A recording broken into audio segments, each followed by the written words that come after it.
All right, and we're back with the inaugural first episode of the Deliberate Dropout. I got my friend here, Ljupco Stojanovski Jr. I love saying your name, and I always feel like I want to go like big with like NBA announcer voice because it's just a fun name to say. But here we are, episode 1 of the Deliberate Dropout. Today's issue is all about timing. Once you've decided to drop out, or you're on the cusp of that decision at least, how you go about that. Is it something that you deliberate about over and over and over again and you make a big plan? Is it something that you just go all in the moment you feel like you're unhappy and you've come across this conclusion and you just trust your gut? So I'm going to shut up and turn it over to you. Ljupco, what's your take on this? What is the right way to approach it? Is there a right way? What did you do? Would you do anything different? Talk us through the decision of dropping out and the timing of that decision. Yeah, for sure, man, for sure. So honestly, like any type of decision like that, like there's no real like clear-cut answer. Everybody's journey is different. Like there's not like a one size fits all cookie cutter approach. But what I can say is like if you're unhappy and let's get the elephant in the room out. Like I'm not saying college isn't like not everybody should drop out. I don't want my attorneys dropping out. I don't want my accountants dropping out. I don't want my doctor to have at least learned something. Yeah. To like let them pass medical school. Imagine you're like in anesthesia. You're sitting. You're getting administered anesthesia, and right before you go completely under, he's got a scalpel in hand. It's like, oh yeah, by the way, I'm a college dropout. This is my first time. That would be a little bit nerve-wracking. Yeah. Dude, it would be terrible, man. It would be a crap show. So we'll put those to the side. But for the average person who's unhappy in college, they don't know what they want to do, especially they don't have I want to be a doctor, lawyer, accountant, anything that's like kind of one of those legally required degree areas. And they don't have that outcome in mind. Let's limit it to like the average person, if you will. Yeah, for sure. And that's exactly where I was going with this. So like you don't need a degree to start your career unless you're like set, like, like some people know they want to be NBA players. Some people know they want to be NFL. Some people know they want to be doctors. All right. Like that's a different path. The average person, 95% of the time, you probably don't need a degree to start. Yep. I would say that like humans, the way we make decisions, like we make emotional decisions and then we rationalize. Yeah. So like when you, like for me, I went with the gut, like to your question, this is where I'm going with it. Like I went with the gut first. So I'm feeling the anxiety. I'm feeling the like, not depression, but like I'm feeling like the unhappiness, I'd say. Mm-hmm. Like that's my gut telling me something's wrong. It's not telling me that I have an anxiety. Like people try to put these labels. I have an anxiety disorder. I'm this. I'm that. No, bro, it's thousands of years of evolutionary biology at work. Like something is not right inside of me. I'm feeling this discomfort. What am I going to do about it? Exactly. That's exactly what it is. That's what I felt, at least. So like, instead of me categorizing on this, I'm just, dude, something's wrong. Like I'm on this journey of life. I'm here for a certain amount of time. Something's not right. I'm feeling a little off. That's when I was like, okay, that's when the gut kicks in. Yeah. I would say that's when you should start strategizing. Because if you're just going to strategize, there's no emotion behind it. And you're just killing time. But in your situation, had you already figured out, like, I know my unhappiness, it's a result of college or being in this environment, or what was your kind of like rationalization process of these emotions? Once you kind of identified, I'm unhappy, what is the root cause of this? Like, how did you figure out, before just like, I'm going to drop out of college? Like, how did you go about kind of like pinpointing, hey, this is the thing that's causing my unhappiness? Yeah, for sure. I would say, man, like one thing I learned in sales, I had a lot of great mentors, a lot of great people I followed. Humans do not change. Change is something we have to learn in sales. You are prohibiting a change, whether it's a car sale, whatever, you're doing some type of change. Even in your decision-making, people do not change until the pain becomes unbearable. I would say I've always had, like, I didn't want to go to college, but the pain wasn't unbearable yet. Yeah. Like, I still was like going through the motions. When it became unbearable, I would say when I forced myself to change was when I walked into Cal class one day The guy's talking about imaginary numbers. I use that as an example. I'm like, dude, I'm losing my crap. Like, I can't do this anymore. Yeah. There's no immediate ROI on imaginary numbers. There's no immediate ROI. I would say that was like the needle on the haystack. Like that was the last straw for me. I can't, there's no immediate ROI. I have no soft skills, no hard skills. I need to bounce. Yeah. That was for me though. For everybody, it's that break. Like the point here is, what's the breaking point for you? Yeah. Everybody has it. So that was for me. That was like, that's what I noticed. Did in your kind of like, you know, hey, needle in the haystack of straw that broke the camel's back moment, like the build up, the build up to that moment for you though, had it already been kind of like in the back of your mind, you know, if I wasn't doing this, there's something else out there that I would rather be doing? Or was it truly as simple as like one day I just walked into class, I was like, F this, I'm out, and you walked across campus and like dropped out? No, I would say that was just the needle on the haystack, whatever the camel, whatever the cam, that's whatever the metaphors are. I would say there's obviously a sequence of events. There was a couple of those moments that happened to me. Mm-hmm. Like first, I remember I got in a car accident. I got in a really bad car accident, January 1st, 2016. What? Once that happened, Mitchell, like once you get that like wake up call. Yep. After that, I was super unhappy. Like my life flashed in front of me. Like I still remember the sounds. I still remember what happened. Oh man. Like it was freaking. That stuff sticks with you. That stuff sticks with you, man. But it's not like am I going to be a victim? I'm going to be a bitch about it? Am I going to be a victim and just live my life a victim? Or am I going to use this as power, as fuel, as this is what I'm going to do? I would say that was the first instance. The second instance was I got fired from my job 6 months later. I realized that it's not in the best interest of corporate America or your employer for that matter to really like look after you. Like it's strictly transactional. I bring this skill set, you bring that paycheck, and it's transactional. Yeah, you need this job done. I can do this job. Like anybody can do this job just by virtue of showing up, you know, but it is transactional, and especially those like entry level wage jobs. For sure. And then that's like, I took the emotion out of business. Mm-hmm. That's when I was like, all right, there's no emotion, like it's strictly business, man. That was the second big moment. After that, that's when the self-discovery started. All right, I almost died 6 months ago. I just got freaking fired. It's time to wake up. It's time to wake the hell up, man. I'm here for a reason. I'm going to figure it out, and I don't care how long it takes. So after that, started taking these real estate courses, started looking into like high income skills. What can I do? Rich Dad, Poor Dad was a book that I say biggest influence on my financial. I'm not financial successful yet. Like I'm not at the level I want to be at, but like to get me started on that journey, assets versus liabilities, housing and asset, this, that, like he has his own little belief system that has had a big impact on me. So I started diving into that. I would say, like, to answer the question, I guess it wasn't one event though. It was obviously a series of events that just built up and exploded.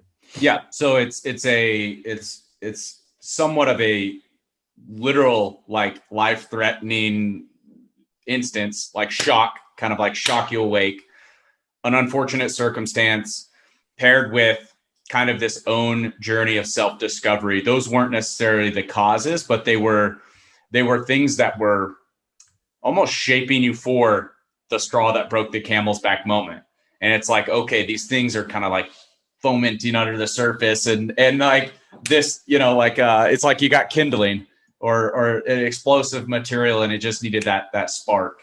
So in your decision-making process, then you go to class, you have this one moment, kind of your epiphany moment. And you're like, this is it. I'm not staying here. What next? Did you already have kind of an option set? I know that it was like a gut decision, a very rapid thing for you, but did you already have an option set of like, immediately in that moment, it's like, hey, I know there's some things I can go try and do, or I know I have some opportunities that are really easily accessible? Or was it more so like, I'm dropping out, I have no idea what in the hell I'm going to do, but I'm going to go figure it out? What was your experience there? I would say it's more of the former. So I would say I definitely had something set up. Like I was taking real estate at that time. I was taking real estate courses for 6 months. I never got my license. I was more on the investing side. So I actually tried doing it on my own first, failed miserably. I didn't really know what I was doing. I'm putting in offers. I'm getting my own leads, but like, it just didn't work out. At that moment, like, I'm like, all right, I want to do this. I don't know how. What do? Yep. You find a mentor. You find Yep. somebody that knows what the hell they're doing. So for me, my backup plan was, all right, I already got a mentor. I built that relationship with him. Yep. Like, it was honestly, it was a win-win situation. I'm working for free. He's not really paying me because I don't know what I'm doing. So he's teaching me hands-on. And at the same time, if I close a deal, he's probably going to make a good amount of money, and I'll make money in the meantime too. So that was kind of my backup plan. Find a mentor, find the expert in the market in whatever you want to do, and go shadow them, man. Go learn from them. Go see what they're doing. Yeah. I like that you already had, because of some of the work you'd already put in, like, it was easier. You already had a mentor lined up, so you can go kind of pursue that path. I want to talk about, just get your take on the other side of the coin of the equation of, instead of just like gut decision, immediately going and doing it. But for the people who are more of like slow, big life decision makers, like me, I'm one of those, like, I'm going to overthink it to the point where I may even get paralysis by analysis. Yeah. And then I'm going to end up not making the decision, or, I need a little bit more, gumption, or some encouragement sometimes for people who make decisions that way. Looking back on your experience, knowing what you know now, what would you tell them? Like, what is the way to go about the decision for them? Or what advice would you give them? I think there's strengths. There's definitely positive, negatives to both, obviously. Like one thing where I'm always I always try to take the action first. The reason being, like, the way I cure my fear, I don't do fight, I don't do flight, I don't do it. I just do massive action to cure my fear. That's always been like my initial response. However, it has not worked out in my favor all the time. Yeah. And for example, when I left for real estate, great. Like, that was like 10 out of 10 timing. It was perfect. Great. Follow the gut. When I left selling cars, it really backfired. That's when I was like, I didn't really have money. I didn't have a plan. I didn't know what I was doing. What I wish I knew is, if I were to plan it, because there's obviously an element of like realism involved. Like, how much money, before you go do this, how much money cash do you want to have set aside? Okay, that's the financial aspect. Okay, what habits, what morning routine do you want to have before you go do this one thing? Yeah. Okay, I want to do this for 90 days straight. I want to wake up. I want to do this routine every day, and just take out as many variables as possible. Like, things that are, so take out the financial equation. This is how much money I'm going to set aside doing this. Perfect. Every morning I'm going to do this, and every evening I'm going to do this. At that point, the only variable you have left is the 9 to 5. And then you just, okay, 2 weeks, I'm doing this. And then you just flip that. As that's probably the most seamless transition that I could see do, because I'm trying to do that right now. So that's kind of what I'm doing right now. Let me get this much money aside. Let me do this every morning. Let me do this every night. 2 weeks. All right. 9 to 5 is switching. In the next 3 months, I'm going to be doing this during the day. So that's, I would go about it that way. I mean, do you have insight though? I mean, you're more on that side, man. I'm just well, the heart. Yeah, no, I'm just thinking about like how I make decisions. And I feel like as I've gotten older and lived more life and been deliberate about trying to identify things that are weaknesses of mine or like areas for improvement. Like, I go back to the school of economics of one of my favorite kind of economic political philosopher thinkers, Ludwig von Mises. He's got this book called Human Action. I'm going to break down, like, it's like a massive book. I have never been able to make it all the way through, but kind of the too long didn't read version is, there's kind of like 3 tenets of human action. And there's one is unease or dissatisfaction with your present state. 2 is a vision of a better state. And 3 is a belief that you can achieve that better state. And so it's like what you were talking about earlier, like the pain, you've reached the pain you cannot bear anymore. And that's the triggering event, if you will. But for somebody like me, it's like, okay, I feel the pain and I'm convinced that I want to do something to solve that. But in order for me to actually do anything about it, I have to believe there is something better out there. There's a better alternative I can go turn to now, some tangible thing that I can explain to myself. And 3, I have to believe that if I take action, if I go do X, Y, Z steps, if I follow a process, if you will, that vision of the better state that I have in mind, like I can actually do that. I'm capable of achieving that. And if I can have those kind of things dialed in, so it's like, I'm unhappy. I know it. I've decided to do something about it. Here's a clear, tangible outcome or goal or thing that I can do. And here's a process for getting there that makes me convinces myself I can actually achieve that. If I have those things, and I'm thinking that through the lens of like dropping out, it's I'm unhappy in college. I feel like I'm wasting my time. I need something else, either a job or a clear interest that I can go do something with, like what you're in your situation. I have a mentor in real estate. I know I'm interested in that. I want to go take action with it. And 3, for me, it's like the process part is what I would really need to figure out. Like you didn't need that. You were like, I'm going to bet on myself and I'm going to hustle. For me, it'd be like, okay, I know that if I go work for this mentor for 3 months, maybe it's as simple as like, he's explained to me, hey, if I do this many dials per day or knock this many doors, here's the average outcomes for people. Like for me, that would have been a much stronger selling point because like, okay, he's quantified this for me. So I know if this is the input and it's dependent on me to do that input, I'm going to have this outcome. Great. I have a process now and a story that I can tell to other people of I'm going to drop out. I know I'm going to get shit from everybody. I need to have something to tell the story, first to convince myself and 2, to convince the world in a way that like when they pester me about my decision, I don't crumble, because I think that's the part that a lot of people aren't as confident as you, especially in the like massive action moment. Some of us are scared inside, and not to say that, downplay, you probably had some fear there too. It's the, how do you stick to your decision when it's tough and when everybody else is giving you hell about it? And that's the part that is the other side for me. Like thinking about the way I make decisions, I would have needed that, but like I wasn't smart enough to drop out of college, even though I was unhappy. I didn't have a process or a belief that I could do anything without college, which is terrible. Bro, yeah. Speaking facts, like that's that's a lot. I would say I agree with everything you just said, by the way. Like you need a plan, you need a strategy. Yeah. I would say like one thing that's helped me, like I read this one book, Your Next 5 Moves. Like being able to process the issues is so I sucked at it I'm starting to get better at it now. Like, bro, we don't come like not everybody comes out the womb like a war commander or general. Yeah. You know what I mean? Yeah. I would say like one thing that's helped me is like I just do like I've read 48 Laws of Power. Like I'm trying to understand like all these different ways of creating the narrative that I'm in charge of. Like one thing that helped me, I just disappeared, man. Like that's one thing I did. I'm like, I fell off the face of the earth 6 months. Nobody recognized me. I'm in real estate. I'm making money.